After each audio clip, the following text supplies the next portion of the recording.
बिस्मिल्लाहिर्रहमानिर्रहीम अस्सलामु अलैकुम वरहमतुल्लाहि वबरकातुहू।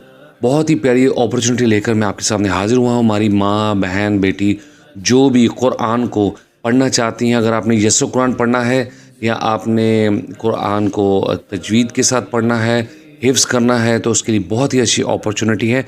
मेरी बेटी कुरान पढ़ा रही है, गारंटी मेरी है इंशाअल्लाह।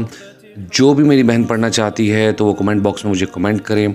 इसके साथ-साथ मैं आपको बताता चलूँ कि ये अपॉर्चुनिटी जो है पाकिस्तान, इंडिया और बांग्लादेश के लिए नहीं है, सिर्फ़ गल्फ़ और यूरोप के लिए है।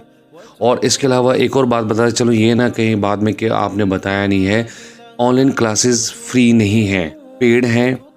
तो इसके अलावा जो भी पढ़ना चाहता है, जो इससे फ़ायदा उठाना चाहता है, वेलकम।